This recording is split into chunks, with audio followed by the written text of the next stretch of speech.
time for Cutting Edge Consciousness with Freeman Michaels and Barnet Bain. Thought-provoking discussions and bold ideas from the edge of possibility. And welcome to Cutting Edge Consciousness. Freeman Michaels here. Good moment. Welcome indeed. Well, this is one of those frenzied, frantic kind of moments where good thing for us that we always have a guest in the back of the car, just in case. I wasn't in the back of the car. No, you were in the front of the car. No, you're paying dearly for this guest. Yeah, sit up. Yeah, Come okay. on, honey. Sit up. People are watching us. All right, so now you just have to introduce our guest. There's no back and forth. We're straight in. This is our very special guest, Sandi Stewart. Why are you reaching across my special guest? Sandi Stewart. Sandi, I'm so glad that you're with us this morning. I'm glad that you're with me every morning. Oh, is thank the you. truth. This morning particularly, Yeah, I was glad, particularly. I have to say. But I'm glad you're with us every morning. And for a little background, how are you? I'm okay. Good. You can fill everybody in. I'm perfectly fine with that.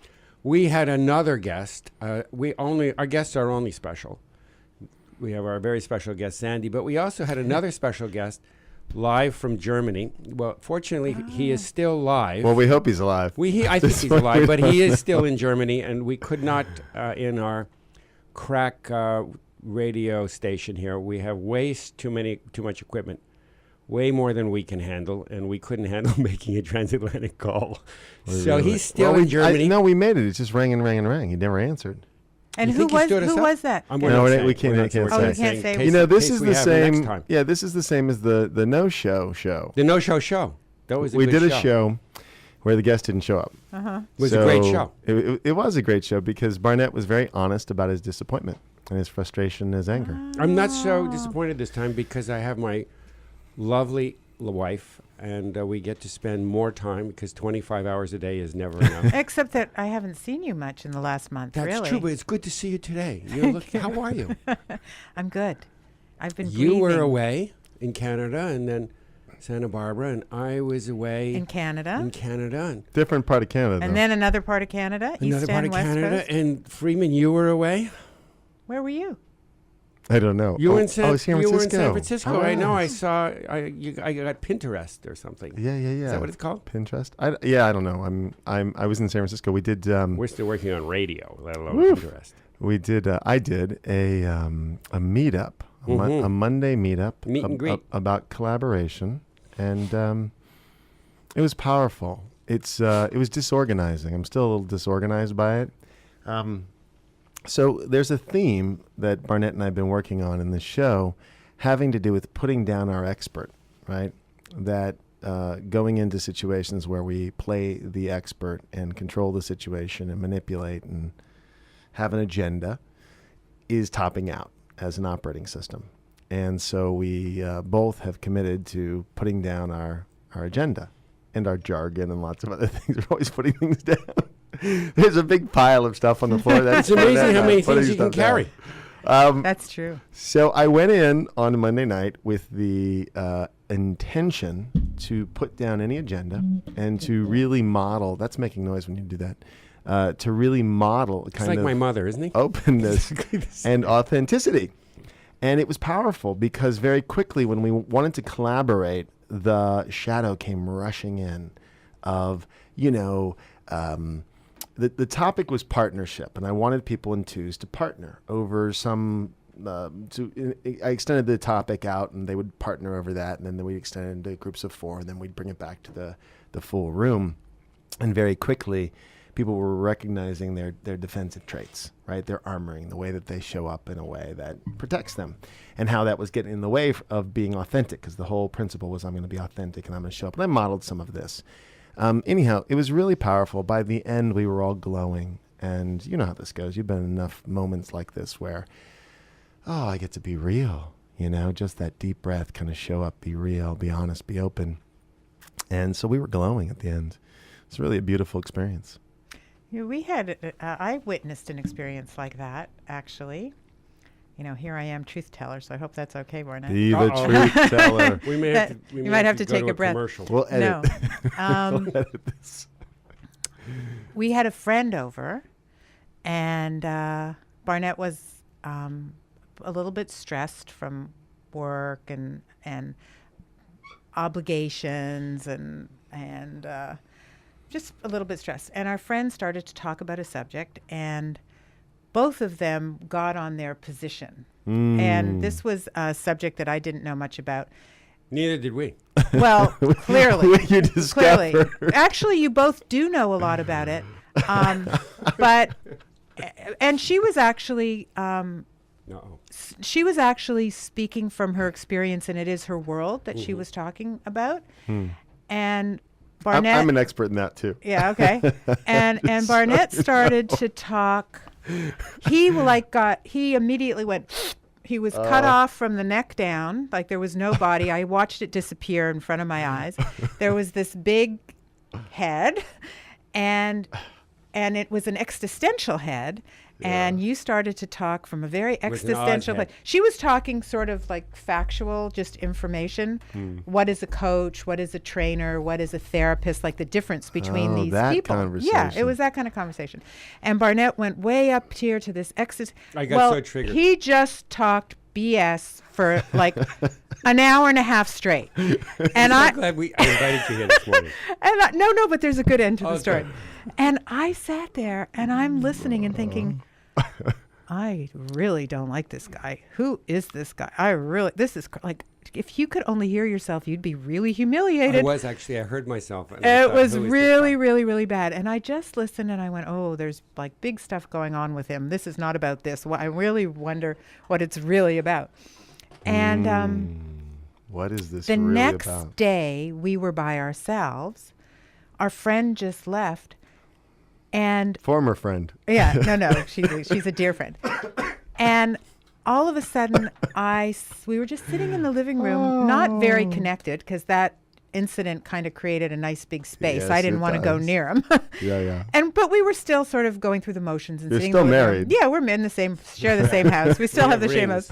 So we were just sitting there, and then all of a sudden, I watched his head disappear and his heart lit up, and he spoke for about 2 hours. You spoke for about 2 hours about all his competitiveness and all his ego stuff and all his fears and all of the old stuff that was coming up that he felt he had put down, that was surfacing in different areas. And it was beautiful because I moved from really not liking you very much and judging you to, as your heart opened, my heart just opened, and I was in such compassion. I just felt such compassion for your honesty and your real. That's delicious. And I didn't say a word, I don't think. I just listened. And then we just walked into the bedroom and went to sleep. It was just that way. And in the morning, Barnet woke up, and he got up, and I said, how are you doing today? And he said, I feel better than I have felt in 2 months. Yeah. Like something just... Can we keep talking about you, Barnet? You just don't say anything, and we'll just keep talking about you? Yeah. So anyway, that was... Because I have something to add to this. No, just the piece, and I think I've said it before, that I love about you as a friend and as a colleague and whatever else we do, is that you stand in the fire. Like one of the things about Barnet is that you can call him on his you-know-what, can't say it on the radio, and he'll cop to it. And that's the kind of grist for the soul mill. I stole that line from Jeff Brown. But that's where, that's where the metal's forged, right? It's forged in the fire of, can I really be open and authentic with this person? Because at the end of the day, as simple and as simplistic as it sounds, I want to be loved. I want to be loved for exactly who I am. And that includes the guy who's arrogant and, a little prejudice and a little this and a little that and, has an agenda. Speaking of putting down our agendas, likes to control. Someone said to me about self-control recently. I'm like, what about self-love? What if we just go for self-love and self-acceptance, and then in the spirit of that, in honoring that, we don't need to control as much. So I think that all that is true, and yeah, in those moments, I could feel it, and I've experienced it myself. So I'm telling a story about Barnet, but I've also experienced huge mirror lots of times. Kidding me? And in those moments where you're just talking and talking, there's almost desperation to find yourself. Totally. It's craziness. It's if insanity. If I talk long enough, I'll say something important. Yeah, it's insanity. You're actually in this insane moment. But you're not in the now moment. You're in an insane moment of being 1 year old or 2 years old and wanting mommy to love you and dancing as fast as you can because you're not really getting met the way you want. So if I could only figure out how to get met, then I'll be happy. And it's almost like that lives in your cells. Totally. And it comes up and it's alive in this now 50 or 60 or 40-year-old body. And it's insanity. You're actually in insanity. And the only way that I have found to stop it is literally to breathe. And I don't mean like people say take a breath, but the power of saying take a breath. If you can walk out of the room and breathe to the point where you feel your aliveness, it brings you right back to where now. You feel your energy, your chi. Your chi, your aliveness, your essence, your core, whatever. It brings you right back to now. And that craziness, all of a sudden there's a boundary around you. And you are here in the I am place. Yeah, the presence. The presence. That craziness is on the other side of the boundary to be witnessed, but it doesn't have to be in your space. And then you can go back to, oh, I am here. I'm going to love me from here.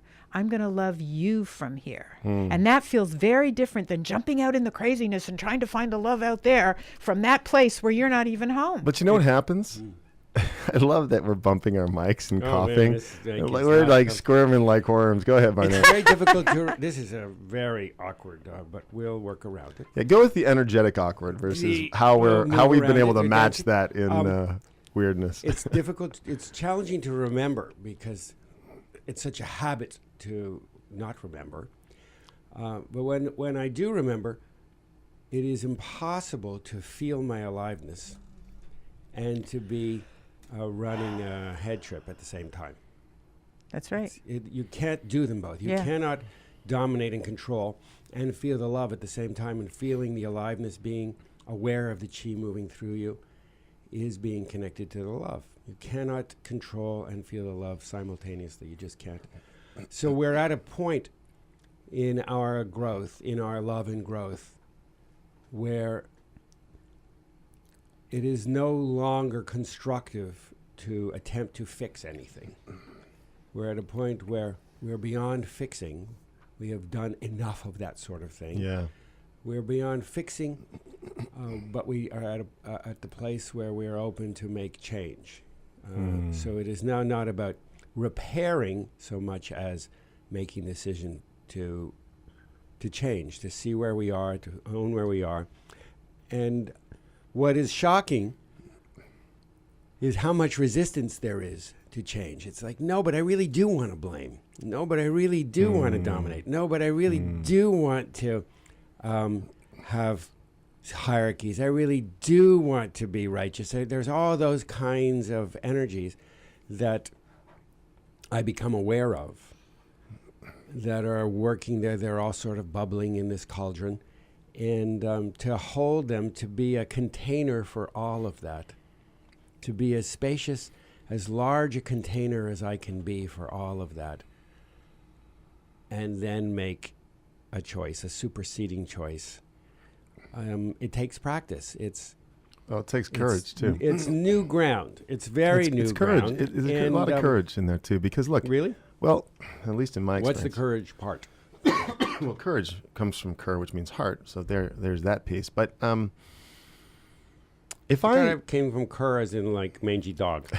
There's a version of that too. Exactly. I'm talking about the honesty. If I'm really honest, will I be loved? Like what you were saying, Sandi, about, the jumping through hoops and the dancing and the learning how to get attention and get our needs met, and the principle or the premise that I'm lovable right where I'm at. So you're saying if I drop my patterns of manipulation, if I drop my story of the things that I do for love without knowing that I'm loved all along, if I drop that, then I am going forth without my armor, without my shield, as ineffective as it has become. Exactly. I'm stepping out of it. I'm putting it, and I feel naked. I feel seen. Totally. I feel small. Totally. I feel young.